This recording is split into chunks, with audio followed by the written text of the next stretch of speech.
The lecture for today is about the election of Abraham Lincoln and how it is the final straw that breaks the camel's back. This is what I'm going to do.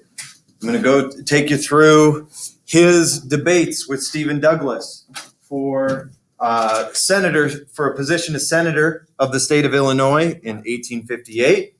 We'll look at how that debate, coupled with Douglas's stance on the Lecompton Constitution, took Douglas out of the position of frontrunner because the South is going to abandon him. It's going to be one of the first acts of secession as the Southern Democratic Party breaks away from the Northern Democratic Party. They elect two different candidates, and this opens the door for Lincoln to win the election, even though less than 40% of people voted for it. Okay? 6 in 10 people voted for someone else in the election of 1860.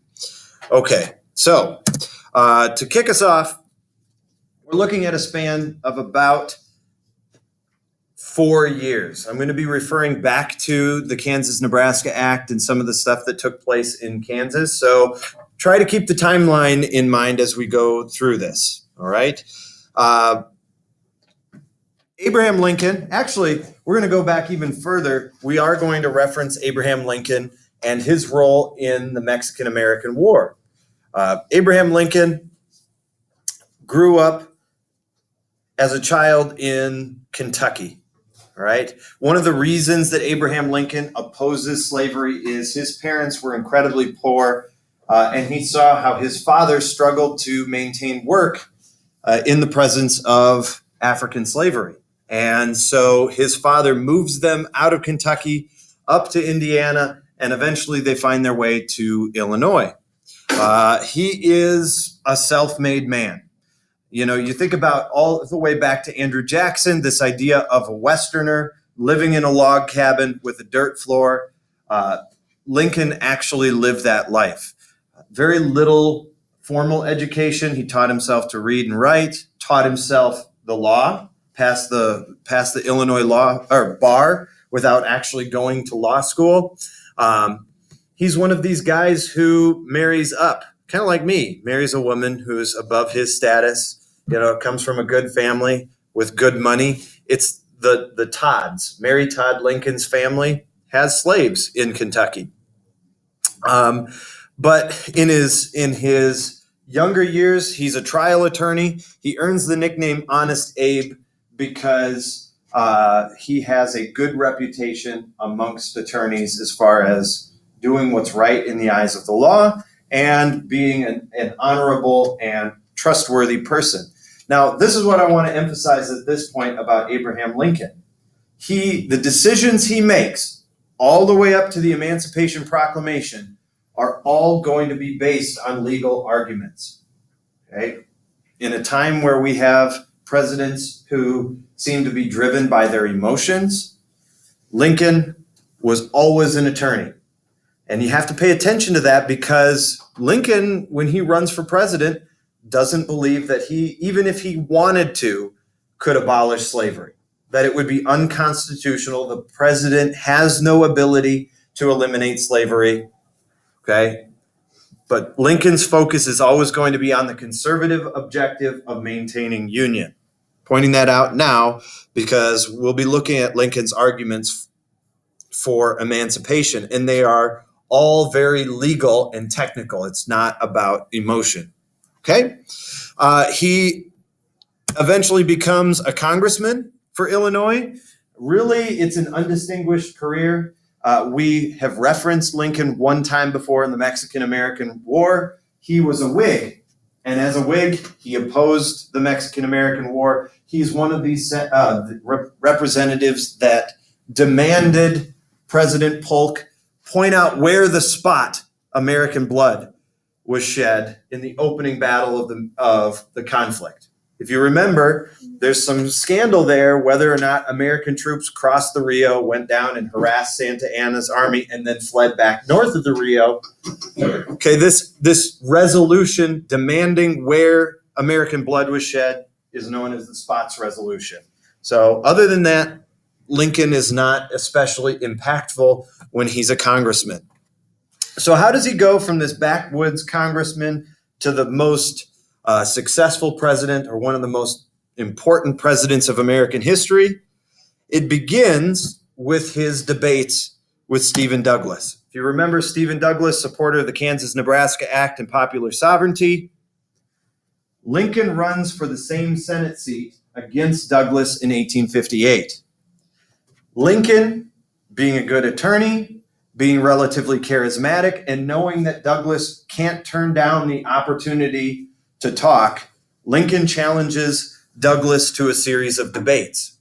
And I'm really glad he did, even though you guys would never want to sit through or read the hours and hours of speeches that these two guys gave. It really gives a good insight into Lincoln's character and his viewpoints on the matters of slavery and racial equality. If we have school tomorrow, we'll be reading Lincoln's words about racial inequality. He's not his views on race reflect the time in which he lived. He is not an abolitionist by any means. Okay, even though he sees slavery as a moral wrong, he is not someone that believes in racial equality. Okay, and we get that information from these Lincoln-Douglas debates. But what greater value do they have? Well, in these debates, Lincoln presses Douglas to answer the question, what was more important? The Supreme Court ruling in Dred Scott.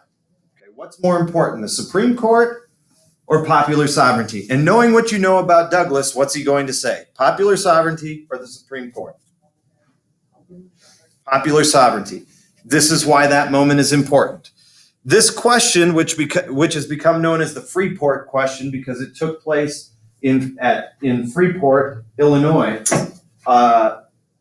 is going to tie Douglas to this idea that popular sovereignty is the most important thing, even if it threatens slavery. Think about Kansas, Nebraska. Kansas, slavery was on the ropes. There was an illegal election, supported slavery. Douglas opposed it, and that's why the Lecompton Constitution, this rigged system where even if Kansas voted against slavery, slavery would be permitted by those holding slaves.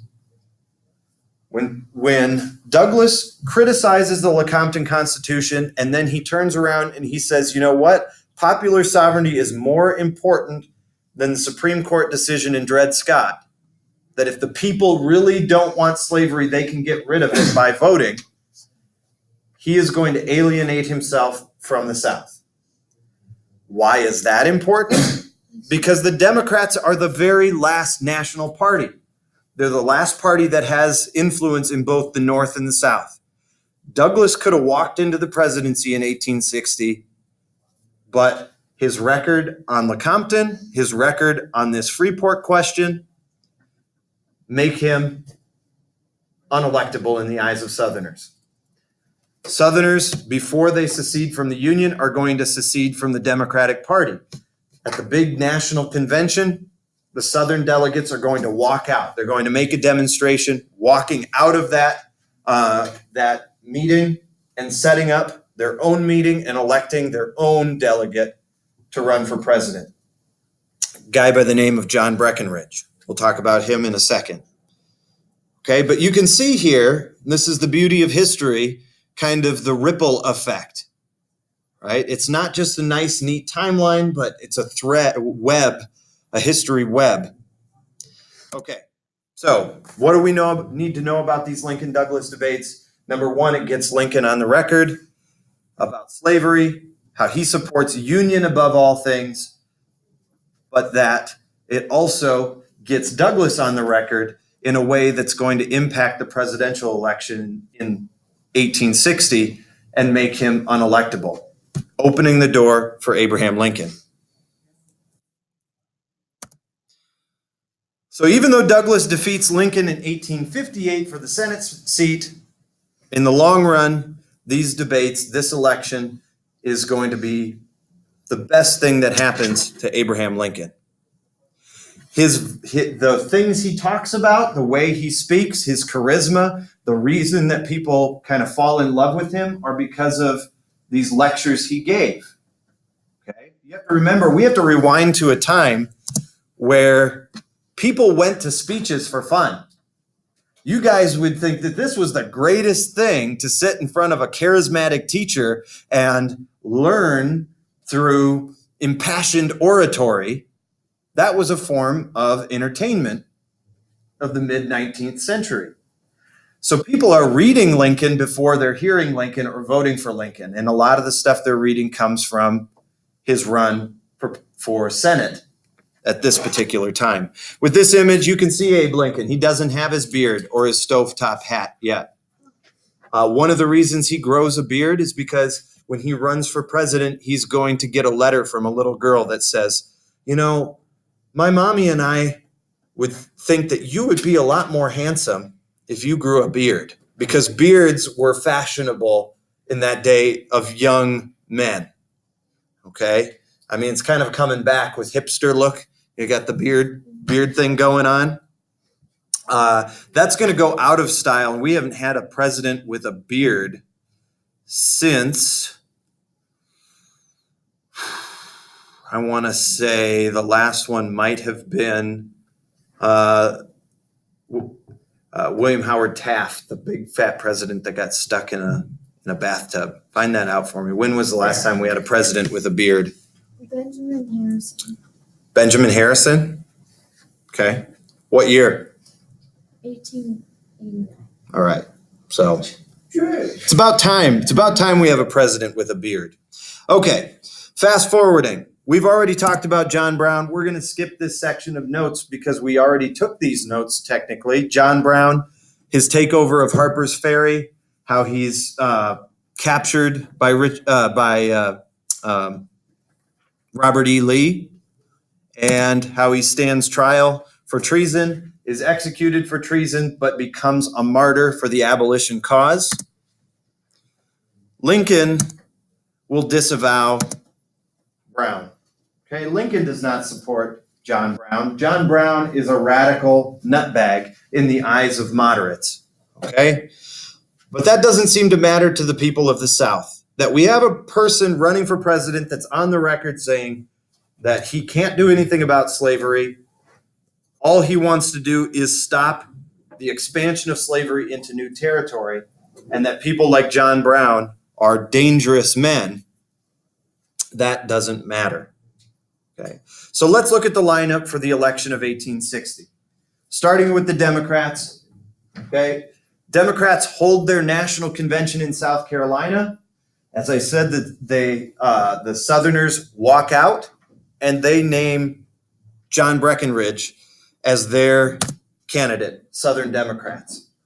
The Southern Democrats are going to continue to have an influence in politics all the way up until the 1970s. Okay, they'll continue to call themselves Democrats, but there will be a Northern Democrat faction and a Southern Democrat faction all the way up until President Lyndon Johnson. Okay, the reason that John F. Kennedy picks Lyndon Johnson as his running mate is because Johnson's from Texas and he wants to reunify the Democrats North and South, to bring a Southern Democrat into the fold and reunify the party. So there you go. Look at how big of a jump we're taking there. 1860 to 1960. Okay. But John Breckinridge is going to be the Democratic candidate from the South. He's actually going to get more votes than Stephen Douglas. There's also going to be another third party, the Constitutional Party. These are Southerners who don't want to leave the Union. They're the do-nothing party. Everything should just stay the same and it'll all be okay. Let's just ride through this and hope that we don't go to hell in a handbasket. Okay. Now, I had somebody in first period ask me, do any of these third parties win? Or why don't we see this anymore? And she was mistaken, because we do. We do see third parties come in and disrupt elections. Okay? In fact, I think in 2020, we're going to see a couple of third party or independent candidates run, and it may not be that a Democrat is a better, or that there's a Democrat that's strong enough to beat Trump, but that third party candidates, people that oppose Trump, pull enough votes away from him that a Democrat gets more electors than the president. Okay, so we do see this from time to time. Okay, Republicans, two options. William Seward, we talked about him. What's the term for these senators who start to talk about slavery on moral grounds and they no longer support compromise? Seward was one that really criticized Daniel Webster, the new guard. Yeah, but he's on the record. He's fiery. He is not going to receive the nomination for Republican Party because he has too much baggage. Instead, they elect Abraham Lincoln, this lesser known representative from Illinois. Take a look at the Republican Party platform. Now, Southerners are just going to paint this as an abolition party, which it's not. What's the difference between the free soil agenda and an abolitionist agenda as far as expansion of slavery? What do abolitionists want concerning slavery? All of it gone, north to south, total elimination of slavery.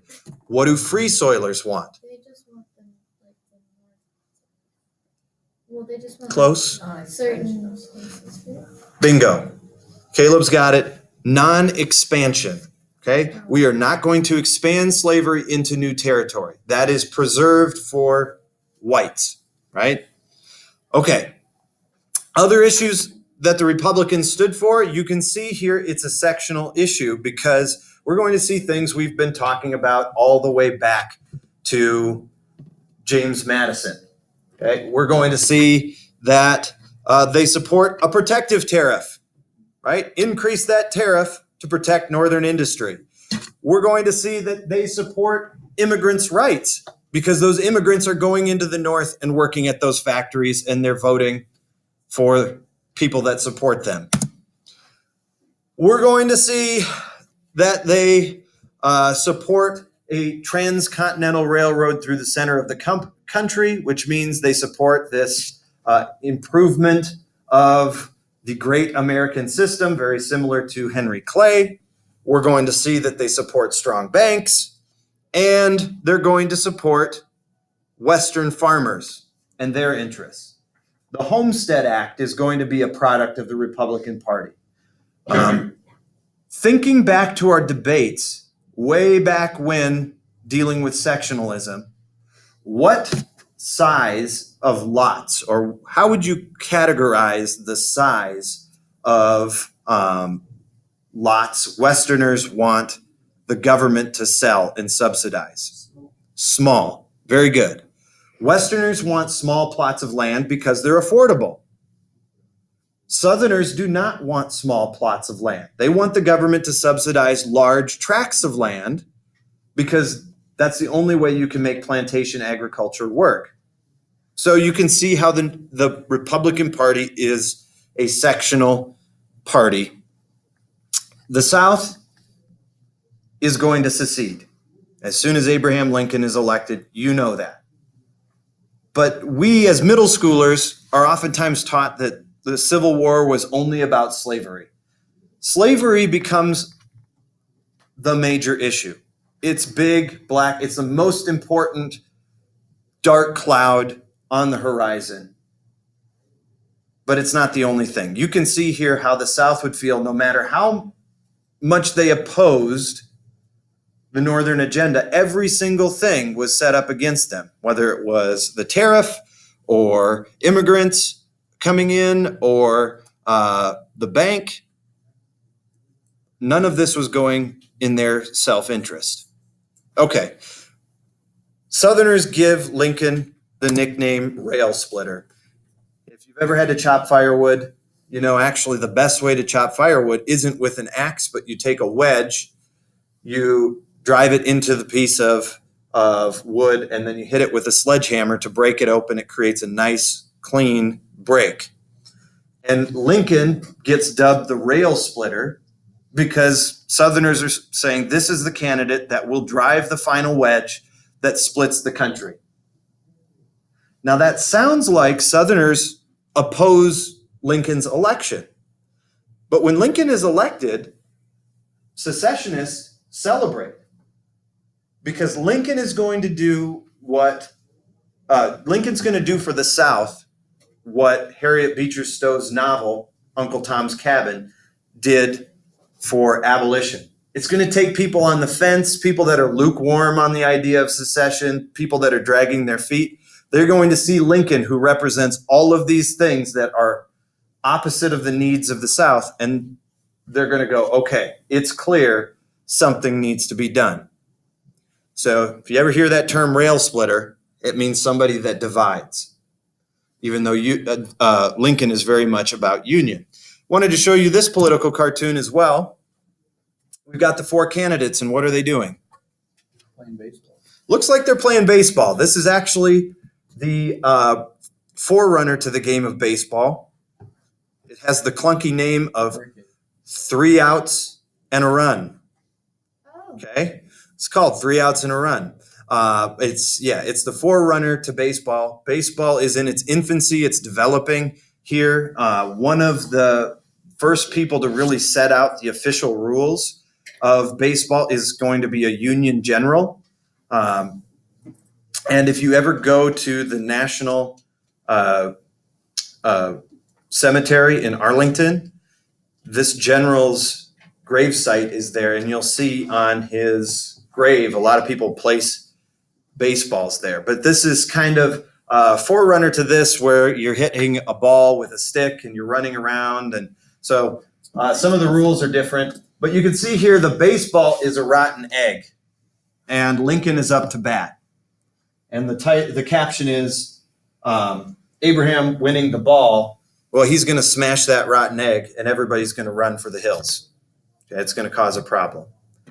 But it's interesting to note that baseball is in its infancy. It's going to be a game that's played across the nation and across sections as a popular sport. When you get home, you should look up like how baseball was invented or whatever on Mhm. YouTube. It's pretty funny. Is it? There's a funny video. Is it like a satire, a historic kind of? Kind of. It's like, so it's the guy that's inventing it, and then they play and he hits it and he's running and I don't know, and then he's making up the rules as he goes so that he wins. Yeah, Okay. it's pretty fun. A couple of factoids about the election, then the conclusion. Okay. As I said, less than 40% of people voted for Lincoln. That means 60% voted for someone else. Yet Lincoln wins the electoral vote. You can see here in this electoral map, Lincoln's support predominant in the North and in the West. That John Breckinridge controlled the election in the South. So even Stephen Douglas, who was the most famous Democrat, is pretty much a person who has little influence in the outcome. Douglas only winning, I thought it was Missouri and New Jersey. John Bell, the constitutional candidate, the one that supports preserving Union, but working or compromising with the South, you can see sits here in these middle states. And that's going to be really important because these middle states that are in purple and blue are going to have a choice to make as to whether they secede or not. There's county level data down here. You can see some of the geographic stuff we've been talking about since the beginning, about how Southerners in the west of Virginia, Southerners in the west of South Carolina, people that weren't involved in plantation agriculture, support staying in the Union. Those rednecks, right? The rednecks living in the mountains, voting for John Bell. Okay, here's a county breakup of those for and against secession. And again, you can see those geographic features where plantation agriculture is not the norm. Out here in the Appalachian Mountains, people that are opposed to breaking away. They're getting involved in mining, they're getting involved in industry, they benefit from the transportation system. And so the ultimate outcome of this is Kentucky and western part of Virginia are going to stick with the Union. Okay?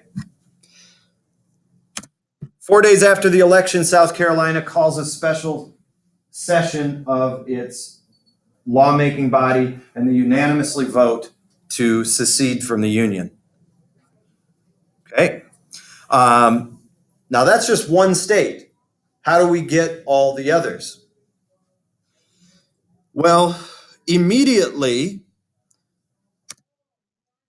a senator from the moderate middle state of Kentucky supports a compromise. Now listen to this compromise and tell me if this is much of a compromise, and then we'll give you some analogies here. He wants to bring back the Missouri Compromise line, okay? But constitutionally protect slavery south of that line, but with that amendment to change the Constitution that makes it guaranteed slave owners' rights are protected south of that line, that amendment can never be changed. It can't be removed. It can't be amended. So in other words, unless the Constitution was entirely rewritten, scrapped and rewritten, that amendment would still stand today. Okay? Constitutionally impose the protections of Southerners south of the Missouri Compromise line. There's no way Lincoln's going to do that. Right? No, none of our amendments in the Constitution today come with that kind of protection. If you wanted to change the Second Amendment, if you wanted to get rid of the right to bear arms, our government could do, well, the constitutional process could do that. But the Crittenden Compromise would have been indelibly permanent unless the Constitution was destroyed. Lincoln's going to reject it, and the consequences of that is we're going to see 8 more states leave the Union. Excuse me, 6 more states. So here are the 6. The others that still have not seceded but that will follow after the battle of Fort Sumter. We'll talk about Fort Sumter next week. Fort Sumter is the battle in Charleston Harbor where South Carolina's militia opens fire on a fort that's controlled by the Union Army. It's the first opening battle of the war, and with the consequences of that, the other remaining Confederate states will secede. Questions? The name of this organization that breaks away is the Confederate States of America. Tell me what this word means, because this goes back all the way to the Articles of Confederation. What system of government, or what is the defining feature of a Confederate system of government? The government doesn't have that much power. Okay, where is the bulk of the power? In the legislature? At what level? The local? State sovereignty, right? When we had the Articles of Confederation, the national government was weak. States had all the power. So you hear this word, whether it's the Articles of Confederation, the Confederate States of America, or the Jedi Confederacy, the word Confederacy means local control, right? State power, loose national affiliation.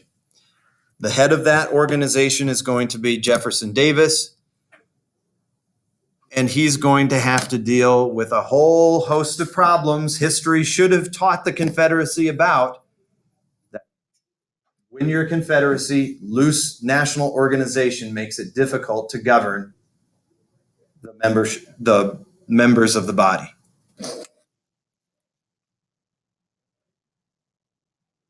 Okay? One final statement.